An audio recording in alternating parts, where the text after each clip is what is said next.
Hey guys, what if I were to tell you that there was a toxin in your home which had been linked to a 20% reduction in FSH in women? FSH is the hormone that is responsible for developing healthy eggs inside your ovaries.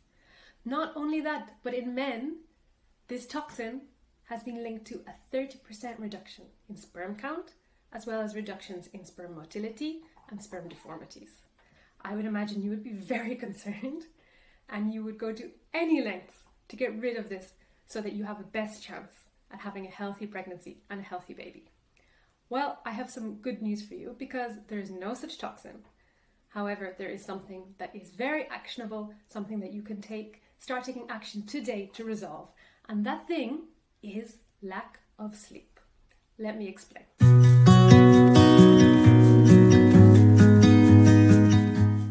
Now, the statistics I just mentioned are from a book called Why We Sleep by Professor Matthew Walker. He's a world-renowned sleep expert. And he does point out, and it is true, that those statistics refer to a correlation. There's a correlation between lack of sleep and poor sperm quality. There is a correlation between lack of sleep and a drop in hormone production. It doesn't necessarily prove cause and effect. However, it makes absolute sense from an evolutionary and from a biological perspective that lack of sleep affect our hormones for a number of reasons.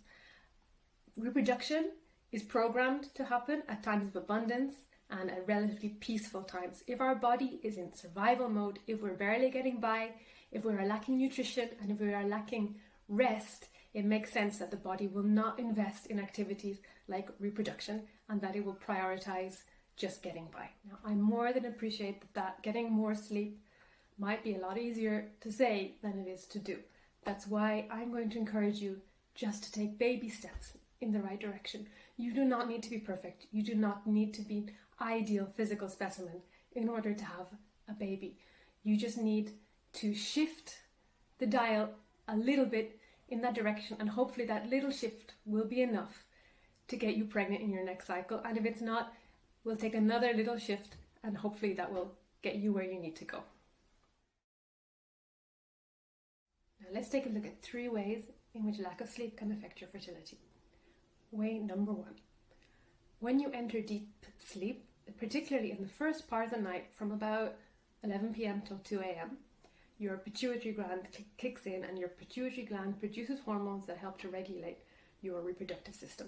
It stands to reason that if you're not getting that deep sleep in those early hours of the night, or if you're not reaching a long enough duration of deep sleep, it's going to affect your hormone production and therefore your fertility.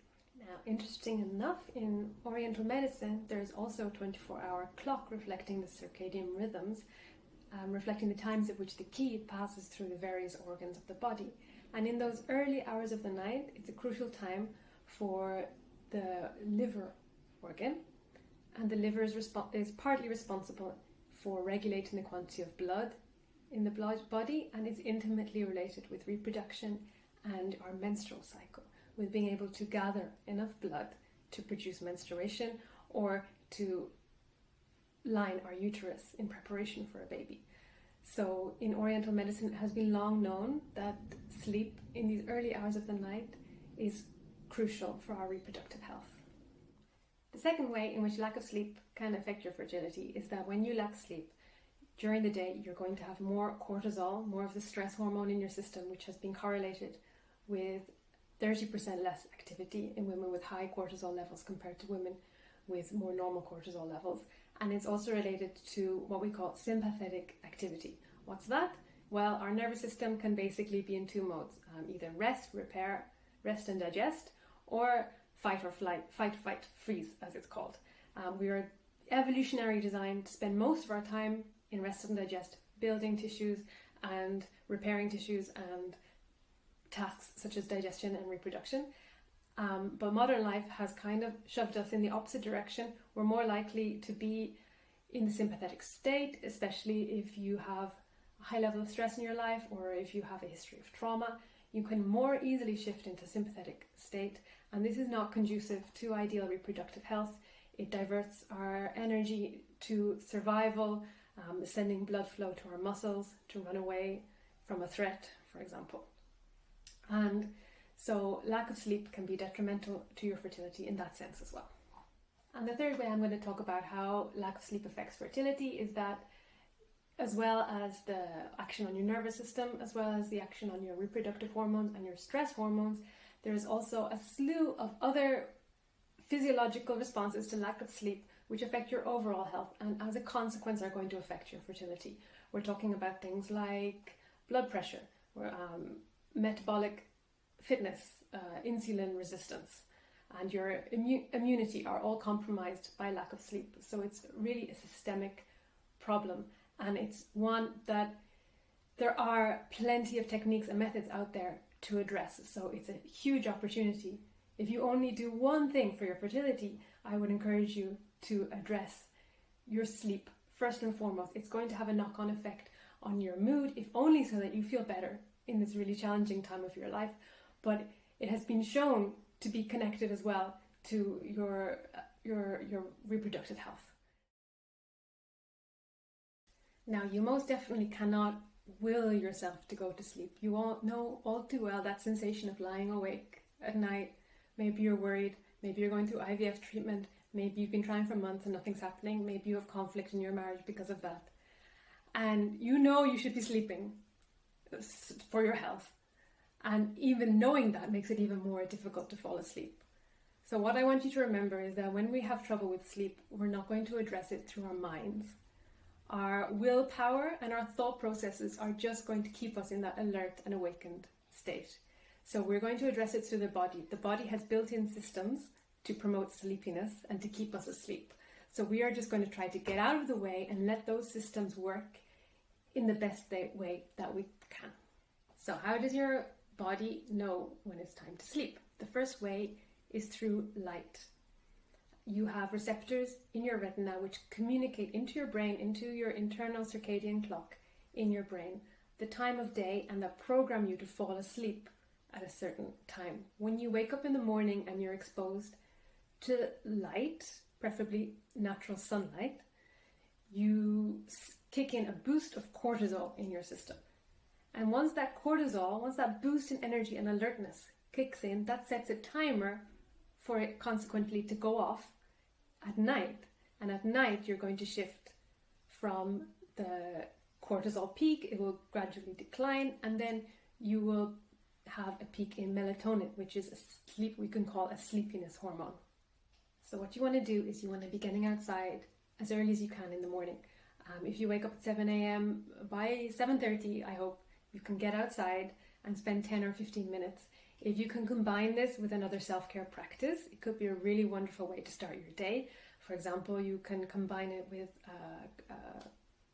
a gratitude practice, writing in your journal, or with a breathing practice, something that centers you and that starts your day with calm. But what you're actually doing is you're triggering that boosting cortisol and setting your internal clock. And in the evening, conversely, you want to avoid artificial light as much as possible. Of course, we live in the modern world, so it's very difficult to avoid it completely. But instead of having, for example, a bright fluorescent light over your head, at least having low set lights and dimly set lights in your room, and trying to avoid TV and devices as much as possible. You might have heard how blue light is disruptive to your nervous system, and blue light, it's true, but it's not only blue light. All bright lights are going to affect your sleepiness. Also, interestingly, this melatonin, the sleepiness hormone, which is released under dark conditions, is also what's called a free radical scavenger. It goes around your body eating up free radicals, which you might have heard are related to cancer, but also have been shown to be related to fertility, to IVF outcomes. So free radicals, when they are around your ovaries, will affect the health of the eggs and the DNA inside those eggs. So if you have more melatonin in your ovaries, it has correlated to much better IVF outcomes, better egg retrieval rates, better rates of live births. So melatonin is really a friend in your fertility journey. I hope to go into more detail on this whole process in a later video. If you'd like to know more about it, please comment below and let me know your questions. But for the moment, remember how important this is. This could really make all the difference in your fertility. Wake up in the morning and as soon as you can, get outside, get 10 to 15 minutes sunlight. Doesn't have to be every day, but preferably every day. And in the evening, try to reduce your exposure to artificial lights. It also is very helpful to get outside at sunset. The precise color combination of the light at that time of night and also the position of the sunlight low on the horizon communicates to our internal clock, to our circadian rhythm, and helps us to get into a good wakefulness and sleepiness rhythm. So, our second technique in helping you fall asleep and stay asleep is a molecule called adenosine. So adenosine is a sleepiness molecule. So from the moment you wake up, it starts to build up in your system until after many hours it reaches a critical mass, and then it helps you drift off to sleep. Caffeine is an antagonist to this molecule. So it binds to the adenosine receptors in your brain and it stops you from feeling sleepy. You can imagine it resets back to zero your adenosine levels, whereas if you want to fall asleep well, you want to have a lot of buildup of adenosine. So avoiding caffeine, particularly in the later half of the day, is really important. This is common sense. I think most of you know this, but you might not realize that there's a huge individual difference. Some people can have a coffee at dinner time and still be able to fall asleep. Some people, myself included, if you even have a coffee after lunch, it's going to affect my sleepiness in the evening. So find out where you are. Remember, it's not just coffee. I include tea and chocolate and many things under this umbrella. So the third technique I'm going to talk about today for helping you get to sleep is deep relaxation. So you want to at least once in your day incorporate something that's going to get you out of the activated forward momentum state and into a state of deep rest. It can be 10 minutes, it can be an hour, depending on how much time you have. There are loads of practices out there. You can find loads of resources online and on YouTube that suit your preferences.